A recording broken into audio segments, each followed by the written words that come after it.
Sunday special easy chicken বানানো খুব সহজ আর ঝটপট রেডি হয়ে যাবে। দেখো আমি এখানে পেঁয়াজ কেটে নিয়েছি, আলু ভেজে নিয়েছি, আর এখানে মাংসটা ধুয়ে নুন মাখিয়ে রেখে দিয়েছি, আদা রসুন সব রেডি করে দিয়েছি। কড়াইতে তেল দিয়ে পেঁয়াজগুলো ভাজা ভাজা করে নিচ্ছি, আর দিয়ে দিয়েছি কারি পাতা। ফোড়নের জন্য দিয়েছি দারচিনি, এলাচ, লবঙ্গ আর শুকনো লঙ্কা।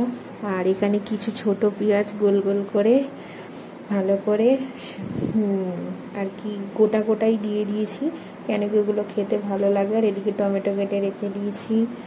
আর এখন আগে এটাকে ভালো করে পেঁয়াজটা ভাজা ভাজা করে নিয়ে তারপরে মাংসগুলো কষবো। পেঁয়াজগুলো যতক্ষণ না লাল লালভাবে ভাজা হচ্ছে ততক্ষণ এটাকে ভাজতে হবে। আর এই চিকেনটা এবারে দিয়ে দিলাম, এটা নুন মাখিয়ে রেখে দিয়েছিলাম। তো দেখো চিকেনটা দিয়ে ভালো করে ফ্রাই করে নেব, কেন কি চিকেনটা পুরো সাদা সাদা হয়ে যাবে ফ্রাই করতে করতে। কেন কি আমরা কাঁচা চিকেনটা দিই না, অল্প তেলে ভেজে নিই। আর এটা খেতেও সুস্বাদু লাগে, টেস্টিও লাগে চিকেনটা ভাজা ভাজা হয়ে গেলে। আমার তো ভীষণ ভালো লাগে এইভাবে খেতে। আর এটা বানানো খুব সহজ। এদিকে আমার ভাতও হয়ে গেছে, আর শুধু মাংসটা হলেই হয়ে যাবে। রবিবারে সানডে স্পেশাল চিকেন খুব সহজে বানানো, খুব সহজ, কোনো ঝামেলা ছাড়া, বাটাবাটি ছাড়া। আর আমার তো ফ্রিজে আদা রসুন বাটাই থাকে, ওই দুটোই যা বাটার থাকে, বাকি তো সব গুঁড়ো মশলাতেই কাজ হয়ে যাবে।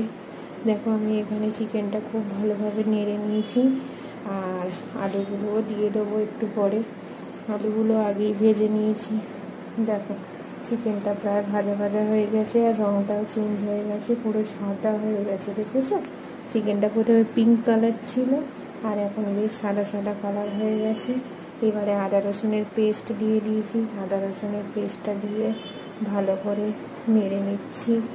আর ওদিকে আমার ছেলে খেলছে। এখানে দিয়ে দিলাম লঙ্কা গুঁড়ো, হলুদ গুঁড়ো, ধনে গুঁড়ো, জিরে গুঁড়ো, পরিমাণ মতো যে যেরকম পছন্দ করো তোমরা দিয়ে দিতে পারো। কেউ মশলা বেশি পছন্দ করে, কেউ কম। তো আমি কম মশলা পছন্দ করি, তাই কম দিয়েছি।